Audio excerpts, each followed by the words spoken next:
Hello, everybody. Welcome to episode 6 of the GSL Local Business Spotlight.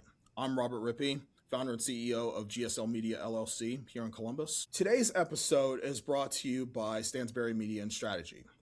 If you're a business owner feeling stuck, overwhelmed, or uncertain about your next move, Tiffany Stansberry helps entrepreneurs develop clear strategies, strong content, and practical roadmaps for growth. I've had the opportunity to work directly with Tiffany, and I can tell you she's passionate about helping people move forward. To learn more, connect with Stansberry Media and Strategy by looking her up on all social media. So today, I would like to introduce a dear friend of mine who is a local entrepreneur. We were actually co-workers at one time. This is Brandon Boyd, owner-operator of Senior Care Authority Central Ohio East. Thank you for being on the podcast, Brandon. Yeah, thanks for having me, Robert. Good to see you again, sir. Yeah, you as well. You as well. So let's go ahead and get on to your story. So why don't you tell us a little bit about yourself and your background? Yeah, so kind of started in IT directly, even while I was still in high school. I always had an interest in computers and technology, and then I decided I want to do it as my career and went to college for information systems, kind of worked in IT for almost 30 years. Okay. Yeah, it doesn't seem that long, but yeah, since since the 90s, I remember Y2K and all that, helping out with that from the IT point of view. So yeah, I went to college, information systems, kind of got into project management, EHR implementations, did project management for a while, did some help desk work, and then eventually kind of got into functional management of IT. So I was the director of IT at a few different behavioral health nonprofits in Ohio. And then kind of with, the changing times and the different things going on in the government, I realized that I didn't really want to do IT until I retired. So started looking for other opportunities, and that kind of brought me back to helping my grandparents out during the last 5 years of their life. And I just remember feeling so overwhelmed. I didn't know what was what the options were, but I still wanted the best for my grandparents, but I didn't know how to choose the best because I didn't know what options were out there. And so then I was presented with the opportunity of Senior Care Authority, becoming a senior advisor. And it just made so much sense to me, and that I could help families. I could better educate and prepare myself so that I could help my parents more than I was able to help my grandparents. Also help myself and my wife when we come to that stage, because we're all aging, and many of us think we'll never become seniors, but the reality is most of us will, and we'll get to the point in our lives where we may need a little extra help. And so that's kind of who I am and how I got started in this industry. Awesome. So you kind of touched on this a little bit, how you were helping your grandparents, and how that led you into going into senior care. Is this something that you've always wanted to do with your life? No, not necessarily. It's something I honestly didn't even know that existed. Just being a young man, growing up in Central Ohio, you just think about building your life. You don't think much about senior care and options. I didn't think about it at all until my grandparents went through it. Yeah, so I didn't really think about it at all until and my grandparents went through it. And then, of course, you love your grandparents. You want the best for them, and you're trying to help them. But it's just so many different options out there. What's the difference between Medicare, Medicaid? What's the difference between skilled nursing and assisted living? All those sorts of things. What's the difference between home care and home health? Those are just all things that I had no idea. So it's not something necessarily that I always wanted to do. It's just when life circumstances presented itself, I was confronted, and I saw a big need. And then, after my grandparents passed, I honestly just kind of forgot about senior care. It was, Okay. not something that I had to do anymore. But then, just with the changing circumstances of life and looking for new opportunities, I've always been interested in entrepreneurship, but I'm not a huge risk taker. So, kind of starting a company from the ground up um, wasn't something that really appealed to me. So, my company is a franchise, and that was a kind of a business model, buying a business in a box, basically giving me a Okay. proven structure to work with was something that really appealed to my risk tolerance level. It's always a risk starting Sure. any endeavor, but I felt like it's a little bit less of a risk just buying into a franchise arrangement because it's already something that's been proven, time and time again in different markets. And there's of course no guarantees for me, but it gives me more confidence that I can make this work. And I honestly didn't even know that there were companies out there. I didn't know what a certified senior advisor was, but when I just found out all this stuff, it was like it almost sounded too good to be true, honestly. And that I can help families and typically not have to pay or have them pay me because the way our business works is very similar to real estate, in that most of the time when somebody's looking for a single family home, they work with a real estate agent and they kind of shop around. They'll let the real estate agent know what they're looking for, their budget, and the real estate agent will start to highlight different homes to them, take them on tours of that home, meet them there, guide them through so that if, it's not quite the right fit, that they can pivot to other options. And so that's similar to our work as senior care advisors, particularly our placement services, and that if someone needs senior living, we help them to shop around. So there's over 200 different senior living options in Central Ohio. So oftentimes when someone needs senior living, they, like my family don't really know much, hadn't prepared very well, don't know all the options. So I can quickly help them narrow that down to three options based on their budget, their location, their preferences. I take them on tours, so schedule those tours for them, go with them, accompany them on those tours, help them to ask those right questions and to make sure they're not forgetting anything that's important to them. And then if they happen to move into one of those communities, that community will pay me a referral fee. So it's nice in that a lot of times I'm working with families in a crisis sort of situation. Um, and so I don't have to come to them with my hand out for money saying, hey, I'll help you, but please give me XYZ dollars. It's, hey, I can help you for free. And then I get paid on the back end, kind of like a real estate agent gets paid. And that, if you buy a home through a real estate agent, you don't pay them up front. If you happen to, they get paid on the back end after that transaction is done. So that's how our placement services work. And I thought that was a really beautiful thing. And it really encouraged me to want to get into the business. And so I can help families without having to charge them directly, but still make ends meet for myself and my family. Right, absolutely. And what I love about your business is that it solves an immediate problem. And it's an immediate problem that a lot of people don't think about until the time actually comes. Um, Something else you touched on as well and made me think about my own personal situation with my late parents. I grew up in a small town, so there weren't really that many options as far as senior care. There were Mhm. maybe two senior care facilities, and you don't necessarily know what questions to ask, even when the time comes. So it's good to have someone like yourself who is well versed in this world that can help someone navigate through all this. And that's what I really love about your business. Yeah, I agree. It's nice to have a guide, and that could just help you to be more confident in your decision. I just think back to when I was looking for my home. I valued my real estate agent's opinion. Is this home priced right?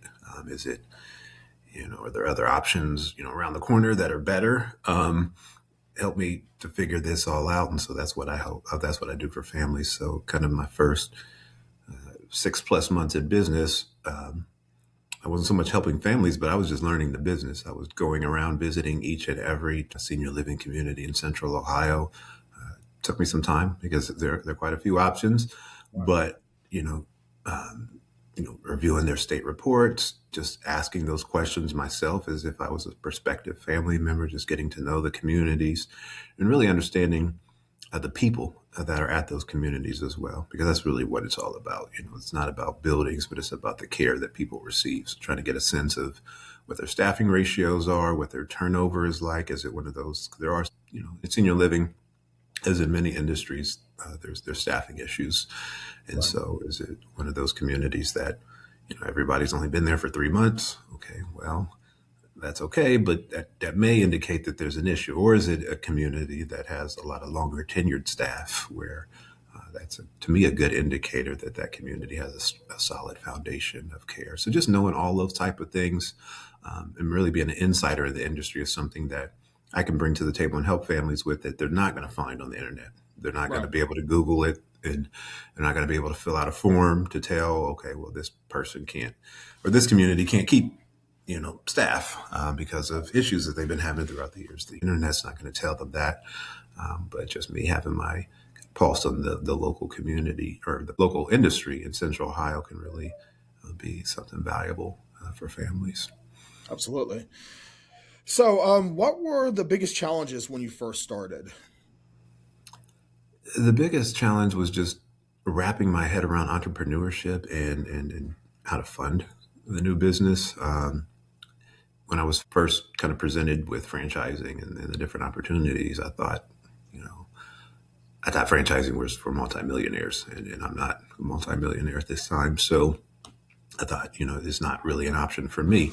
But I worked with a franchise broker, was kind of like a franchise broker and career opportunity coach, and he just let me know and exposed me that there were opportunities, franchise opportunities that were within my price range that I could afford, and then just how to fund that was important to me as well because I'd always worked W-2 jobs, corporate America, 401ks, regular paycheck every 2 weeks, Right. and trying to get my mind around that, and figure out and just become comfortable with kind of the ups and downs, the roller coasters of entrepreneurial life, especially at the beginning. Your first few years are always a challenge and a journey, I believe. And yeah, so those are just some of the challenges and the emotional challenges just of, you know, things are different and Sure. just being able to adjust to that. Sure. What mistake did you make early on that you would do differently today? Mm,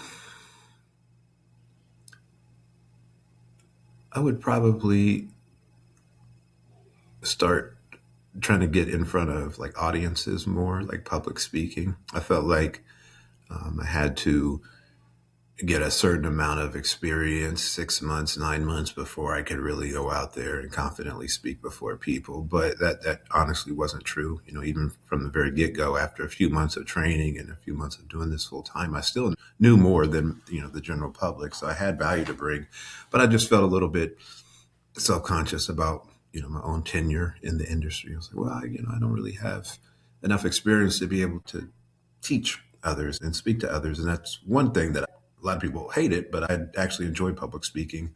Um, and so seeking out those opportunities is something that I didn't do in my first few months that I wish I would have done a little bit sooner. I think that would have helped me to gain some more exposure and also just, learn what type of questions people have because, in most public presentations, you kind of have a question and answer session and just being able to learn that.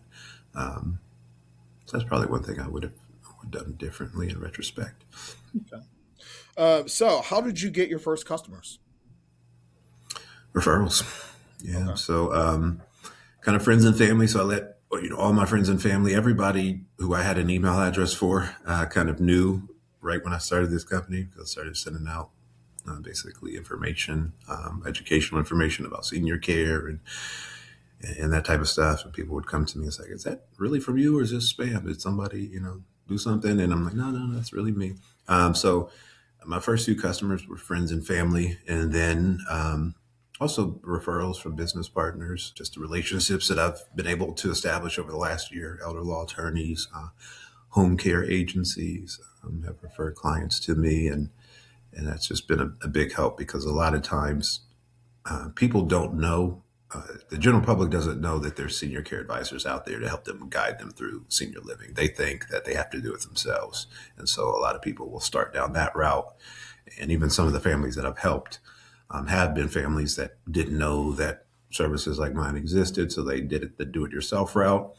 They got less than ideal results, kind of got results that weren't sustainable for them. And then they got with me and I helped them to find better senior living arrangements for their circumstances. And yeah, so that's kind of how I got my first few customers, just those referrals, and then friends and family, just my own personal network, because everybody knows somebody who's aging. It could use a little bit of extra help. So it's not as if I'm a super niche industry that nobody can relate to, but everybody has a loved one that they're a little bit concerned about. Right. Or even if they don't right now, they have in the past. And you touch on a good point. I think a lot of people, and sometimes even entrepreneurs or anybody that's in some type of sales profession, they underestimate the value of referrals. I think in a lot of ways can be the lifeblood of any business because as opposed to doing cold prospecting, when you have those warm referrals, it makes it a lot easier to try and pitch your service or your product. Yeah. Yeah, yeah, I wholeheartedly agree. It's just, and especially in any sort of senior care realm, because there's so many scams and all that targeting seniors, and I've run up into that a little bit. Is people when I tell them what I do, especially if they don't know me already, sometimes they have their guards up against scams. And like, okay, well, I don't know. You said something about seniors and everything senior related. We have to be on guard against scams. But when it comes with that warm referral of somebody that they've already worked with, maybe elder law attorney that they've done some work with, and then he refers them to me, or they started with in-home care and got that nice service, and then they're needed to make a move anyway, and then they get that referral. Those are so much more valuable. Those sort of warm referrals are so much more valuable to me than as you mentioned, just cold prospecting or reaching out to families directly without that warm introduction. Right. So, what's been your most effective marketing strategy? Um, just getting the relationships, just meeting all the different professionals in senior care, letting them know who I am, what I do. Of course, with any industry, there's other people doing similar work, so competitors, just letting them know how I'm a little bit different than other people doing the work. Kind of my personal story is motivating me. It's definitely not a money thing for me as far as this industry or this work. Um, so telling my story, just building those relationships, having those coffees, having those one-on-one conversations. And I'm a strong introvert, so kind of the bigger networking groups, sometimes I go to them, but I don't really, because of my nature, I don't really establish great relationships that way. So I kind of had to peel people off and be able to meet them one-on-one and having those one-on-one talks. And that helps people to see where I'm coming from, let them know that I'm genuine. And that's kind of been the best way to get out there. Awesome. So, what advice would you give someone thinking about starting a business? Pray about it. Yeah, honestly, I'm a man of faith, so just have, just have a lot of prayer, communication with your God or your higher power or whatever you want to call it, but whatever works for you. But um, yeah, just pray about it a lot. Speak with your family about it because it's going to impact them as well. Sure. It's an emotional ride, but it's well worth it. You'll learn so much. But just make sure that everybody is kind of on board. And that's one thing I did. And that's honestly one of the first questions when I was even talking with my franchisor. He was like, "How did your wife feel about this?" And I think he knew through his years of just, helping franchisees that, if somebody's next of kin is not on board with their entrepreneurship journey, it's going to make it a lot more difficult. And thankfully, my wife was on board. So she's kind of going through this with me, even though I'm working the business day to day. She's not, but still, she's supporting me just as my wife and my next of kin. So yeah, those are some of the things, and just make sure you're financially prepared as well, because it is expensive. You do have to invest, so you have to give a lot more money at first than you're going to bring in, and that's a big transition, maybe from corporate life, getting that paycheck every 2 weeks. You may have to take a step back in net income for a year, 2 or 3, and that can be somewhat challenging, but you got to prepare yourself financially, mentally for it. And yeah, so those are the things. It's not easy, but it can be worth it. And I think, and I was actually talking to a business coach last night, is actually at a Westerville Chamber meeting, and she said the one thing that she felt through her years of business coaching that people did wrong was they gave up too early. Some people, they get in it and they work hard for a year, and then they look up and they're like, wait a minute, well, I haven't made any money, or what's going on? And so they give up, and so they go back to what they're used to, or a year and a half or whatever. But you got to persevere. You got to not give up. Just keep grinding that out, and know that it's going to, like everything else, it's more difficult at the beginning as you're learning and making mistakes, and some trial and error, but eventually things smooth out, and you'll reap if you don't tire out. I 100% agree with what you just said. So let's talk more about Senior Care Authority. What exactly does Senior Care Authority do? Yeah, I like to think of our services as coming in 3 buckets. So the first bucket is our placement services, and that's where we help families find new homes for their seniors. And I put it that way because rarely will the senior reach out and say, hey, I'm 85, I'm having some difficulties. Please help me find a new place to live. Almost always, it's the family has already stepped up, started providing some care, but they're becoming strained and stressed too. They're getting worried. They're saying, well, mom and dad is living alone. I'm going over there, dropping off meals. I'm having to cut the grass. I'm helping them manage their medications. I'm worried about them falling. Maybe they've fallen a few times, and can they get up off the ground, and those type of things.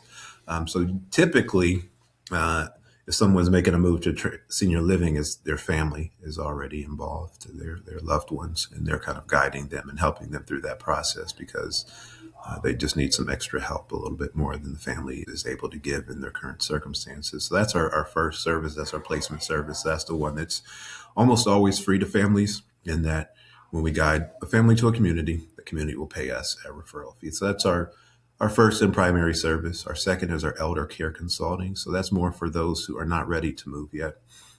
It's really important for solo agers, or those who their next of kin is not local here with them.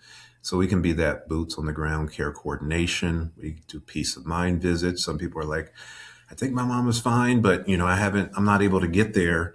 But once or twice a year, can you just go and check on them every month, and then just sit with them for an hour and speak with them and learn about their situation and report back to me as far as any needs that you see. So those are our peace of mind visits. We can help people find skilled nursing facilities through our elder care consulting. So it's really primarily those who aren't ready to move yet, but still need some care coordination. I can help them find in-home care, because there's dozens and dozens of in-home care companies all around Central Ohio. So which ones are reputable, which ones are going to provide that good service, or which ones are not so much. I can help you stay away from kind of the less than ideal people that are providing those services in our industry. And then our last service is our Beyond Driving with Dignity program. And what that is a facilitated self-assessment for older adult drivers. So Senior Care Authority representative sits down one-on-one with the older adult driver on a tabletop exercise. We don't actually go driving with them. We take them through some memory exercises. We do a learning conversation. And then the goal of that program is to help the older driver themselves come to the safe, dignified conclusion on whether they can continue driving or not. And it's a little bit different approach than some of the other driving programs out there. They're all great, and it's kind of, I view it kind of like weight loss. There's so many different programs to help you lose weight. It's just whichever one works best for you. And Right.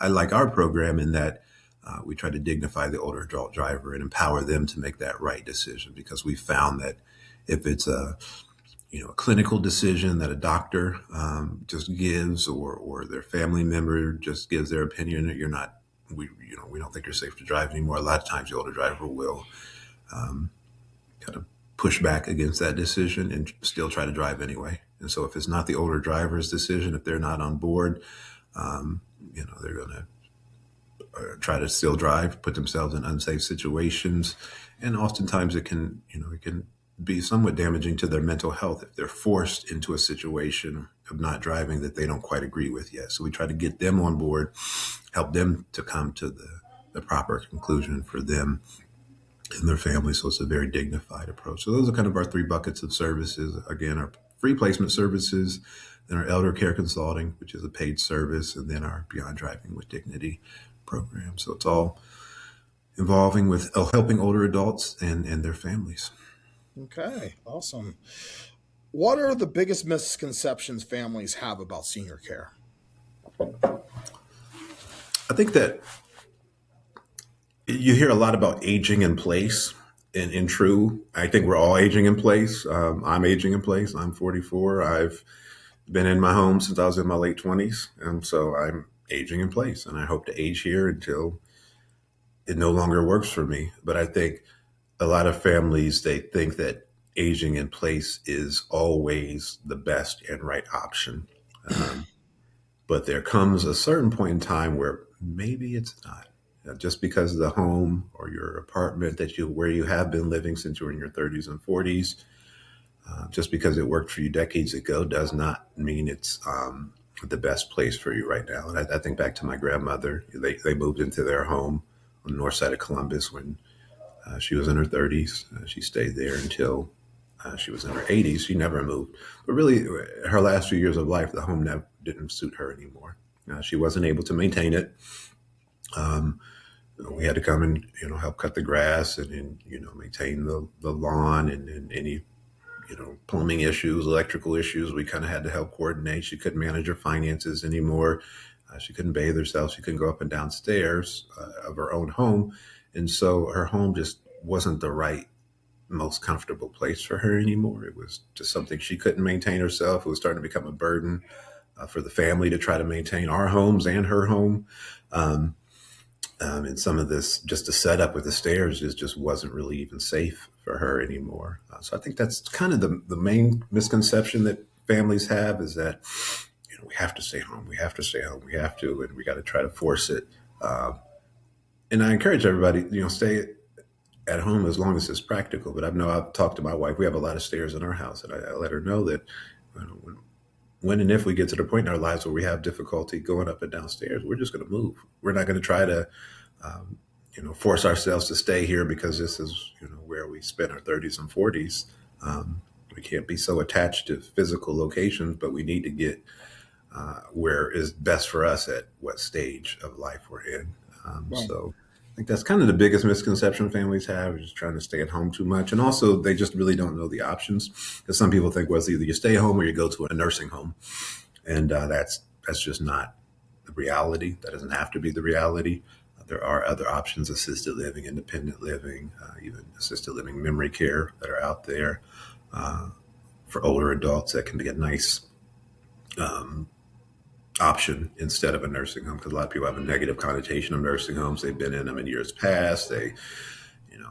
Bad smells, just, things, just sights that they didn't want to see. And there are still, unfortunately, nursing homes out there like that. Not all of them are like that. There's, as with everything else, there's good ones and bad ones. But I think some people just don't know what options are out there for senior living. And thus, they think that they have to stay home even if their homes don't work for them anymore. You just touched on that as far as not knowing what options are available. What signs tell a family it may be time to start exploring options? Yeah. Well, there could be a variety of things, but really it's the impact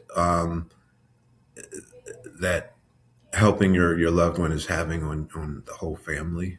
Is it starting to become too much? Are you concerned about their safety? Falls taking place. That can be a big indicator. Just is your loved one eating right? I'm working with a family now in the Lancaster area, and one of their main concerns is their mother's living alone right now. She doesn't have a memory dementia diagnosis yet, but the family suspects that she may have some early signs of dementia, and they're just concerned about her eating because when they ask their mother, "Have you eaten today?" Her mother says, "Why? I'm not really sure. I can't remember." So just and of course, our nutrition is so big in our lives. So things like that, just your loved one not being able to remember if they've eaten or not. Medication management, are they able to take their medications on their own? Sometimes that can become an issue, specifically if dementia is involved. You become forgetful and forget to take those medications that are essential for your well-being.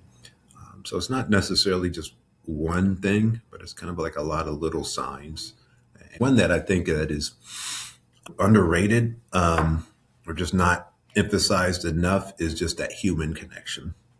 Humans weren't designed to, live in isolation. And I know my grandmother, after my grandfather died, she lived in isolation. She lived in her own home, but 23 out of 24 hours a day, she was home alone by herself. She couldn't drive anymore. Well, she never drove in the first place, but she had limited mobility. She couldn't get out and walk to the bus stop or anything like that to get anywhere. So she was almost like a prisoner in her home. So she got very isolated. And I think that's one of the beauties of not just for older people, but anyone with mobility limitations, that communal living can be a better option in that you have built-in social structure right there. So instead of, you have to get in your car and drive somewhere to get some social connection, all you have to do is leave your apartment and walk down the hall.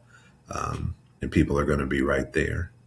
And people get on their nerves sometimes, but it's still, they're essential for our well-being to be around people, being able to converse with them, interact, see them.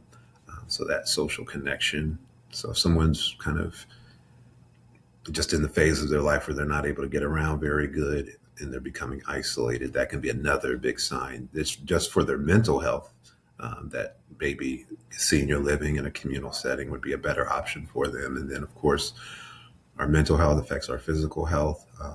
So, sometimes if that isolation issue is fixed, then people see better outcomes in their loved ones' physical health as well. So it's a lot of little things, but those are all indicators that it may be time to start thinking about it. Okay. So, from your experience being in this industry, what questions should families ask when evaluating care options? Yeah.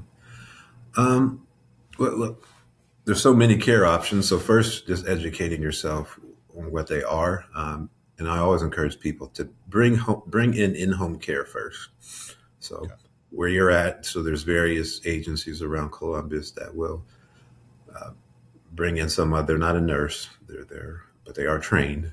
So just if your loved one needs some companionship, they just need a little help with cooking and cleaning, bathing, even transferring, just bring in some help. And if you go that route, that will be cheaper than moving into a senior living community. But there comes a point in time where if you need a whole bunch of that type of help, then moving to a senior living community will be your better option because, of course, 24/7 in-home care is very expensive. But if you only need 4 to 8 hours a week, that's manageable. Most families can do that. And most of those options are private pay. And when you're looking at those, just look at, the reputation of the provider. How long have they been around? You can look at their Google reviews. Also interview the manager or owner to get a sense of what their ethics and their values are, because that's kind of spread down to the caregivers and all of that as well.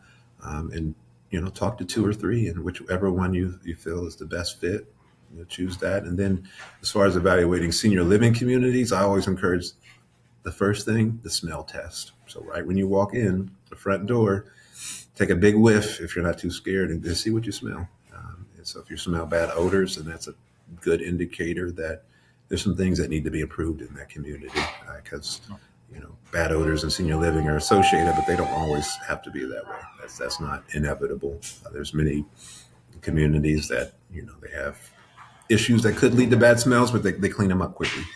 Right. So the smell test, just the visibility of the residents, do they look happy? Do they look engaged? Because, some of the not so great senior living communities, people just slumped in the corners, just sitting everywhere. The staff aren't really interacting with, and the residents aren't interacting. Just how do the residents look? Do they look happy? Do they look engaged? Um, the quality of the community as far as the facilities, location is a big one because even if you move to a 5-star facility that's an hour away, if your family and friends are not going to able to visit you very much, you're going to get lower quality care. Um, but if your friends and if you live to a closer community where your friends and family are in and out all the time, the residents are going to, or the caregivers are going to see that. Caregivers in the community are going to see that and give your loved one better care. So that's a good indicator as well. And then in Ohio, all skilled nursing facilities, all assisted living communities, assisted living memory care communities are regulated by the government, so they give reports. Um, and just look at the last few reports. Of course, no community is perfect. So if you see a few citations, that's not the end of the world. Almost every community has at least a few, but kind of look through their past few reports and how do those look? Are there citations higher than the state average or lower than the state average? That could be a good indicator. And what type of things are they being cited on? Is it caregivers issues type where care wasn't given properly, or is it more just administrative paperwork that maybe wasn't as tight as it should be? So it's just some of the things to think about when you're looking at senior care. So first, kind of the in-home care, evaluating that, and then if you do need to make a move, then there's a different set of criteria there. And I like that because, in my own personal experience with my late mother, she started having health problems. She actually had 3 strokes, and her mobility started to decline very quickly. And she was very adamant about not wanting to go into a nursing home. So, what I did when I was caretaking for really both of my parents, but specifically when it was just me and my mother, was to make sure that she could maintain as much independence as possible in her own home. So I think that is very important that you suggest that first as opposed to jumping to, for lack of a better term, nuclear option, I guess. Mm-hmm. Yeah, it depends. But it's all about family preferences, what the person wants. There's some people that they're very proactive and they want to plan ahead, and they'll move into senior living communities when they're in their 50s or 60s and they're completely independent, but they know that just how things go in this world, that there could become one day when they're not. So they'll move into a senior living community, and then some of these are called like continuing care retirement communities. They'll move in when they're independent, and then if they happen to need assisted living down the road, they can still live on the same campus. They don't have to move to another part of town or search for another community. And that some of those communities have memory care right there as well. So if they get a memory diagnosis later on, or if they have need skilled nursing, some of those are right there. And so some people are like that. They're proactive. They'll sell their home when they're in their 50s and 60s because they know they're getting older. They know how it goes. That most people, as you get older, things start to change. You may lose some of your mobility and your ability to move around. So they kind of preemptively, I say, move into a senior living community before they actually need it when they're still completely independent. But some people have the other view, is that they want to stay away from them for as long as possible. And it's just, whatever works for the family and the individual. Because I never, and even to move into senior living communities, you have to meet for certain qualifications of activities of daily living to Sure. move into assisted living. And so, these communities aren't, you know, I'm not encouraging everybody to go to them, but you need to meet a certain threshold of care that you need before even qualifying to move. And so, yeah, I encourage everybody just try to do it at home first, but just recognize that there may be a point in time when caregiving where you are just is no longer the best option. Um, what has entrepreneurship taught you about yourself? A lot. Um, just that I can be resilient, that I do have what it takes, and that I can be patient. And it's difficult when you're working, 40, 50, 60 hours every week, but you're not really seeing the results yet, Yeah. especially in your first year, first few months. But to be able to still keep the faith, still keep your vision, and to know that your work is not in vain, and that you're building the groundwork, maybe even some underground work, so to speak, that is not even visible yet, but you're laying the foundation for your future success, for the future growth of your business. It's a kind of a different mindset than, when you start a new job, you get paid 2 weeks later.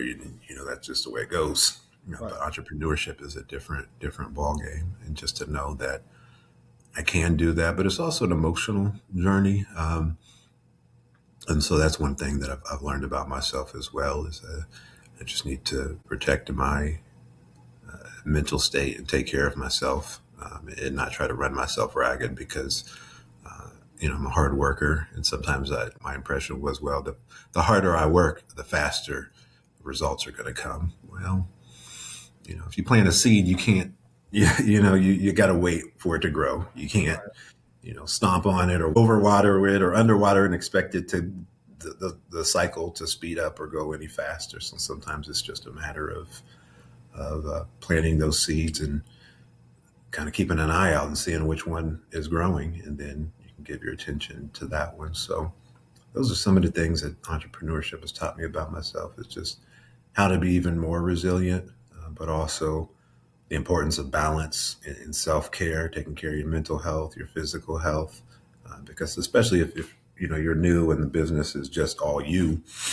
there's like, if you're in a bigger company, you can kind of have a bad day and then slack off and somebody else will pick up the slack. But if it's all you and you're having too many bad days, then it's really going to start to hurt your business. So Right. to make sure that you're having your mind and your health is to the point where you can work your business appropriately, because it is, at least initially, a lot of entrepreneurs start, solopreneur or with a small team. So that can be so essential. So those are some of the things that it's just taught me about myself. Make sure you take care of yourself, and really stay balanced. Put the first things first, and have that strong faith. And just remember why you started in the first place, because that can be a little bit difficult when things aren't going as you wish they would. Um, Kind of going back to your why, and why you embarked on the entrepreneurial endeavor in the first place. So, what do you love most about doing business here in Columbus? Um, it's just a vibrant, growing market. Um, Central Ohio it's it's a great place to live and work. I don't necessarily like the winters so much. Kind of, it's just our weather between January and I say March or April is not pleasant. That can be a difficult time of the year, especially if you seasonal depression and the dark gray days. But other than that, it's a great place to live and work, and there's just so many opportunities.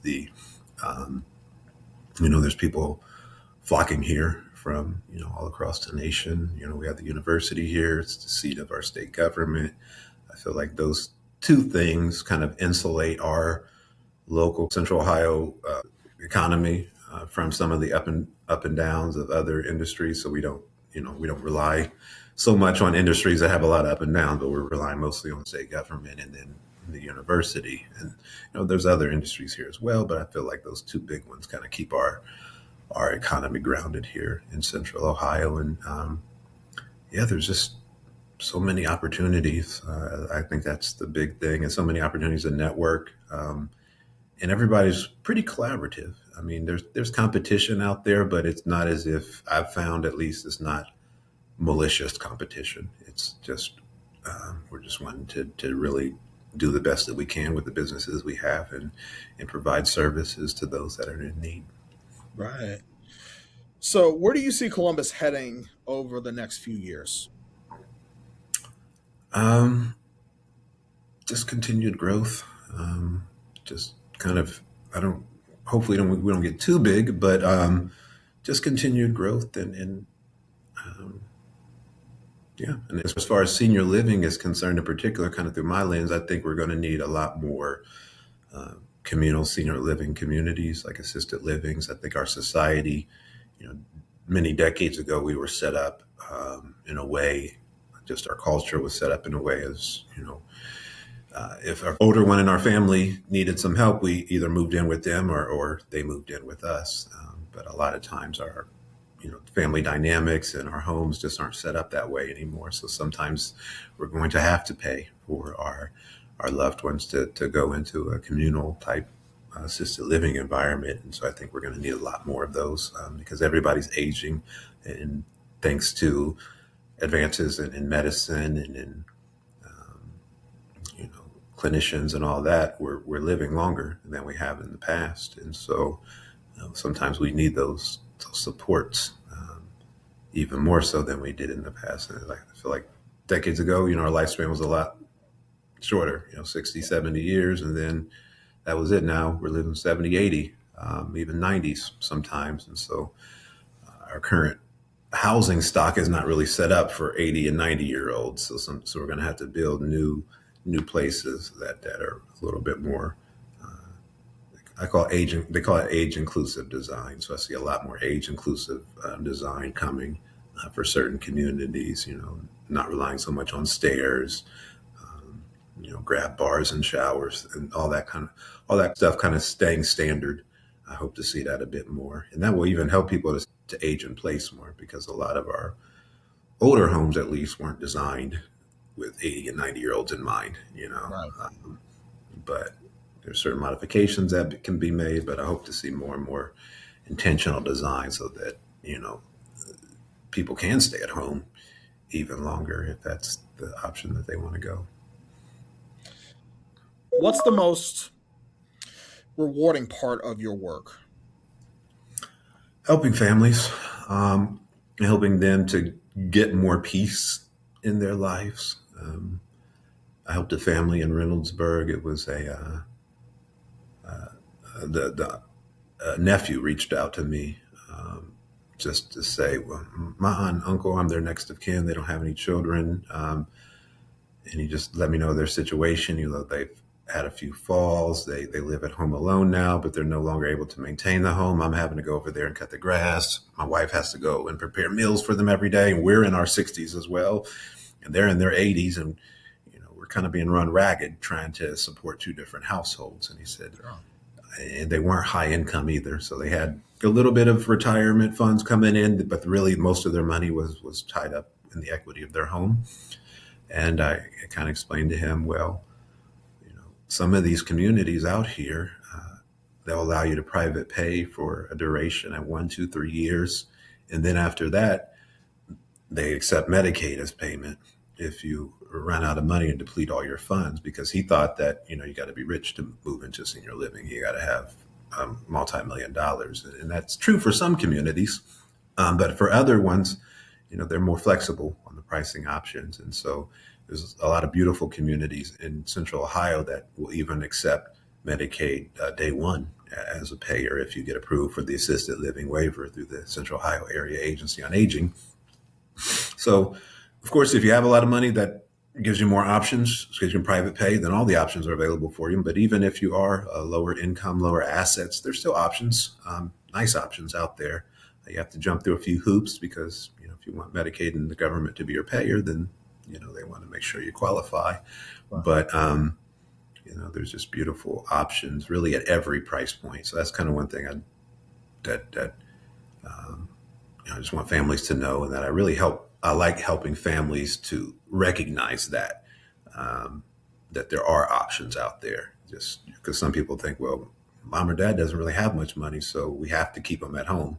That's the cheapest and best option because, they don't have much money. Well, not necessarily. Even if they don't, there's still options out there. So that's one of the things I like helping families appreciate that senior living can work for almost everybody. If you need it, and that, we just want to make sure that the families are safe, that their loved ones are safe and well taken care of, and that can just increase the peace of mind. So I really love that part of my job, is just helping families to find options that they didn't even know were available that they never even thought about. If you could give yourself one piece of advice to your younger self, what would it be?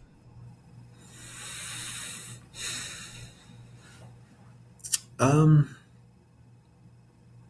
just stay close to God. Just keep communicating with Him. Allow Him to communicate with you, and keep His guidance in your life. I mean, I've always tried to do that. I've never, you know, we all have our ups and downs, but I've never not tried to do that. But that would be kind of my biggest thing, and keep that priority in order. Keep Him first. Keep your family second, and keep your business at best third, because that can be hard when you're in entrepreneurship. You want to work so hard, you want your business to be successful, and that's something my wife had to give me some wise advice on recently, is just making sure that I stay balanced and stay prioritized. So if you put your business first in your life, you can do that. People do that, but that's not the way that I would advise my younger self to do it. That's not the way I'd advise anything to do it. So keep your priorities in order. That's one thing I would tell my younger self, and just because those are at the end of the day, that's kind of what really matters. It's those relationships that you have with your creator, the relationship you have with your loved ones. Those are the things that are most valuable to you, not any entrepreneur. I mean, businesses and stuff are important, but they pale in comparison to, in my opinion, those big things. Absolutely. So, how can people learn more about Senior Care Authority Central Ohio East? Yeah, well, I'm always looking to network, so I love hopping on video calls and having conversations with folks. Meeting them for coffee, explaining to them what I do, how we might be able to collaborate. So people can reach out to me. Our website is www.seniorcareauthority.com, and then /Central Ohio East. My contact information is on there. So you can call, email me.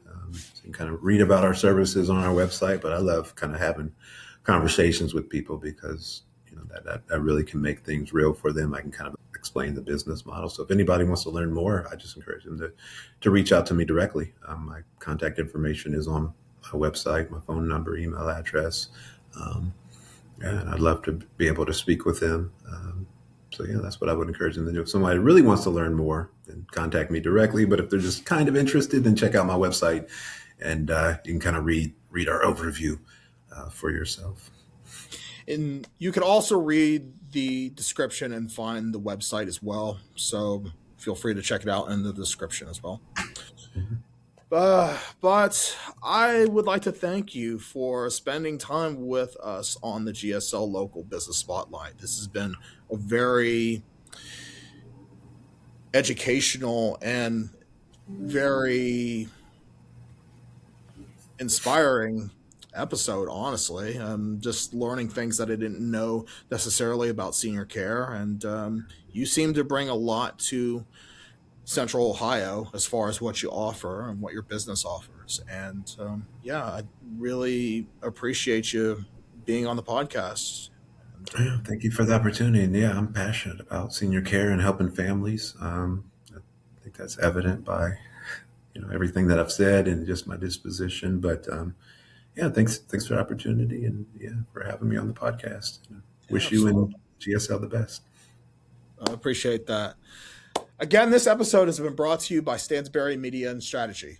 If you're a business owner feeling stuck, overwhelmed, or uncertain about your next move, Tiffany Stansberry helps entrepreneurs develop clear strategies, stronger content, and practical roadmaps for growth. I've had the opportunity to work directly with Tiffany, and I can tell you she's passionate about helping people move forward. To learn more, connect with Stansberry Media and Strategy on all social media platforms. So, with that being said, that has been the GSL Local Business Spotlight for now. I'd like to thank Brandon for being on the podcast. And yeah, definitely go check out his website if you are very interested in what senior care options are out there. So, for Brandon, this is Robert Rippey from GSL Media signing off for now, and we will catch you on the next episode. Take care.